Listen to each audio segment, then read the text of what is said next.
So I am on, I think it's Quarry Street.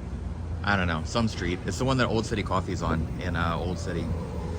I'm gonna walk around the block because I got about maybe 10 minutes before I'm opening up the gym, which is the Jiu Jitsu company in Old City, Philadelphia at 31 South 2nd Street. I know, gratuitous advertising. So what I want to talk about a little bit today is self-defense, martial arts, Brazilian Jiu-Jitsu.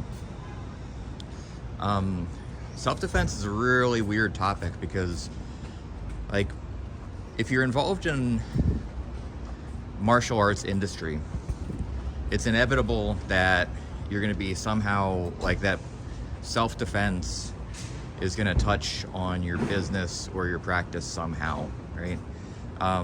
If you do Brazilian Jiu-Jitsu, if you do Judo, if you do anything that is labeled under the martial arts umbrella, karate, Aikido, whatever, right? I don't know why that is. I guess it's because, it's supposed to simulate some kind of fighting, and then if you're fighting, people always assume that self-defense is part of it. Wrestling and boxing, I don't think, have that same connotation, even though they're both just as valuable for some aspects of self-defense as any martial art. They're considered sports, which is like, yeah, it's assumed that if you box that you could, beat somebody up. Or if you wrestle, I think a lot of people who are, aware of mixed martial arts now know that if you are even a competent wrestler, you have some advantages in certain types of fighting situations. But because the culture of those is sportive, it doesn't really, I don't think there's that same self-defense style marketing that happens with them. But whatever the reasoning is, it does exist in Brazilian Jiu-Jitsu, which is mainly what I know about.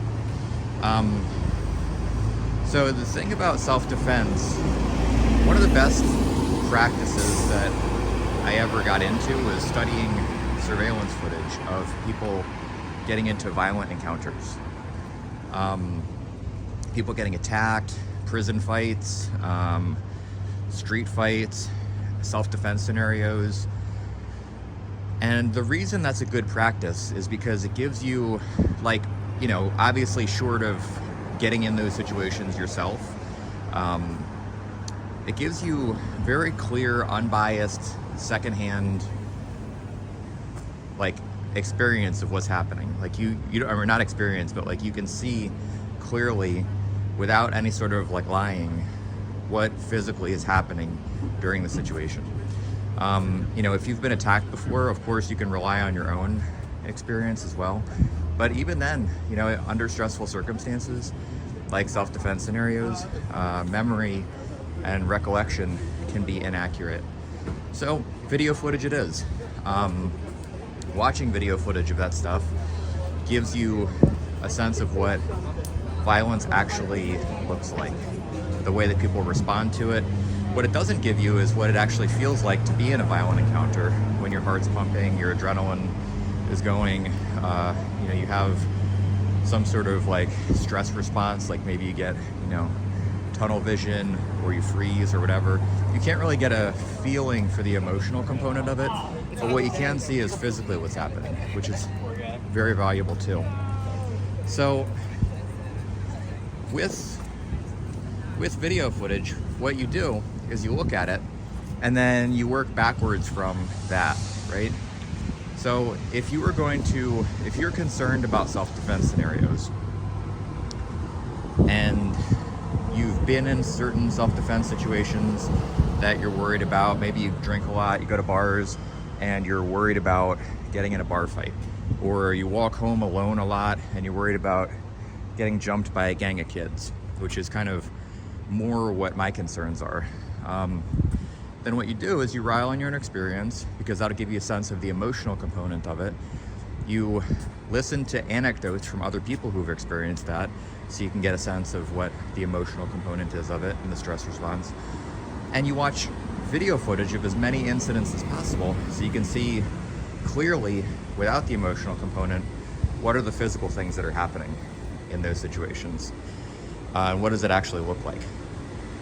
And then you can get sort of a sense of what is required in a situation like that. So, for example, I have been chased by kids on bicycles before, right? And by kids, I mean people who are like probably 17, 18, 19 years old. I'm 43, so they're kids to me. And in those situations, I'm riding my bike, it's nighttime, I'm going past Penn Treaty Park, I see them, I get a bad feeling. I know based on their body language and other hard to articulate cues, like maybe they get quiet all of a sudden or they stop doing what they're doing when they notice me. I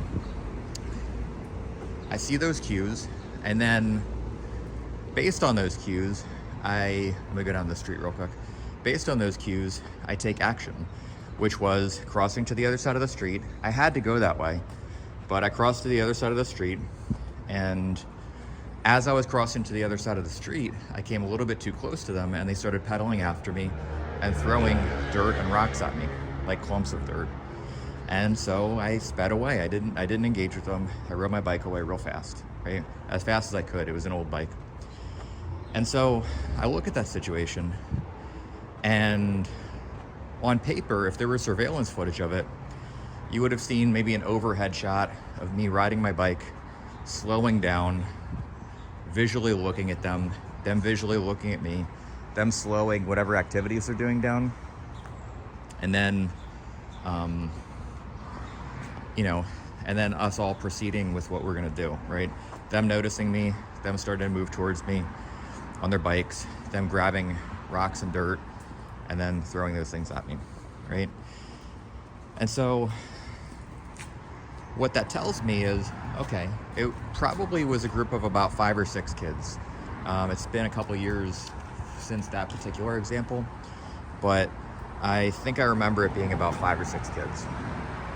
And so if you work backwards from that example, right, what skills would I need to be able to defend myself? I'm on a bicycle, an old Raleigh from, I don't know, the 1600s. It's like one of those heavy, slow, old bicycles. Whereas they were on like, smaller, quicker BMX style bikes, right? So it was fortunate that they left me alone. But what if they didn't leave me alone? They continue to pursue me, right? 5, 18, 19-year-old kids. What do? Brazilian Jiu Jitsu? If they engage with me and they catch me, what does my Brazilian Jiu Jitsu training give me that will allow me to successfully escape and survive a situation like that? Well, if they grab me, it gets me used to breaking grips. If they start swinging at me, it gives me some comfort level with clinching strikes. But the problem with clinching is that now I'm locked into place with them. It gives me a little bit of like rough and tumble, like getting banged up a little bit. Somebody catches you and you're like tussling around with them. I feel fairly comfortable in that kind of thing because I do Brazilian Jiu-Jitsu. So I'm used to like tussling around from the feet on the ground, getting back up, getting banged up a little bit. Maybe you catching an elbow to the head by accident, whatever. So, rough and tumble kind of stuff isn't too big of a deal. I do practice getting back to my feet regularly in Brazilian Jiu-Jitsu. So if I were to get grabbed and taken to the ground, I'm comfortable getting to my feet.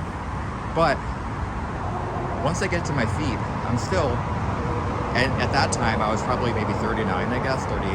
I'm still a 39, 38-year-old guy who is being chased by 17, 18, 19-year-olds on pretty fast bicycles, right?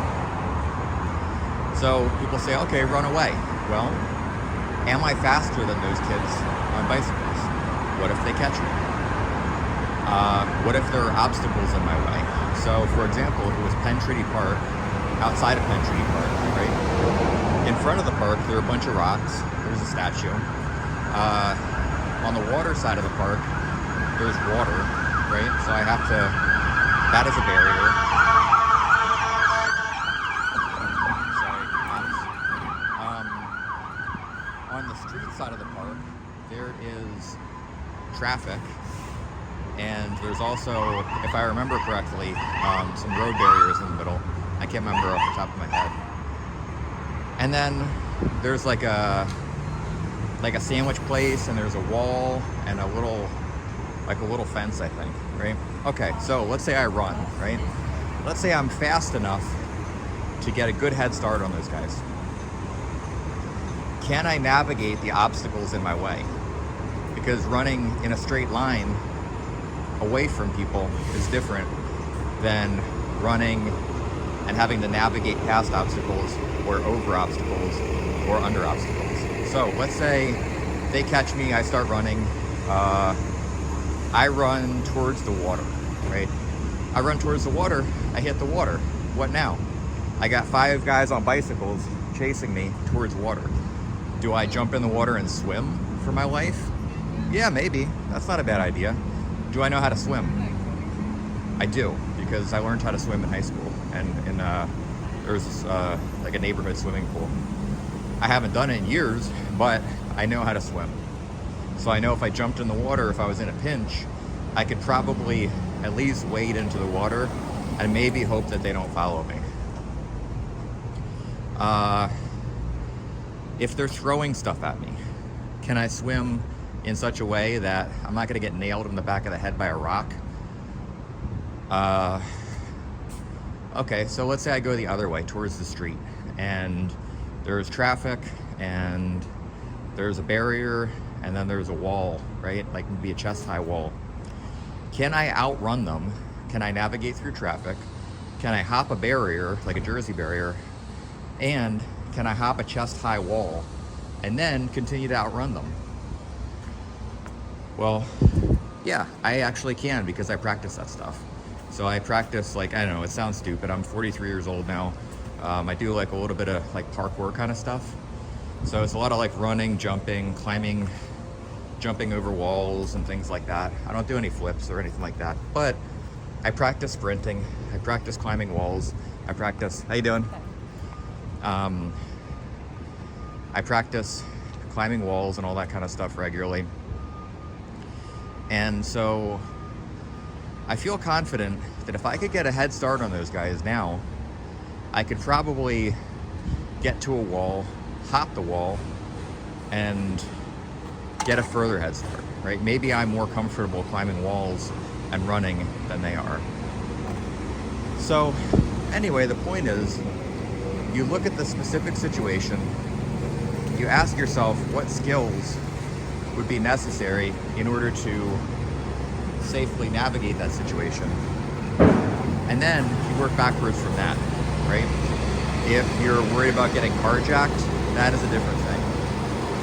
If you're worried about walking through an empty parking garage late at night and getting assaulted by somebody, that's a different thing. If you're worried about getting in a bar fight, that's a different thing. If you live in a high-risk neighborhood where there's a lot of gang violence and shootings, again, different thing. A lot of those situations have some kind of like running component that would be wise to be aware of. And if there's a running component, and if the correct answer for a lot of situations is to run away, then I think one thing that would be wise would be for you to practice running away when somebody's chasing you. And not just running away like on a track or in a straight line, but running away down a street like this. Let's say there's a big truck in the way and it's blocking, and I had to go this way.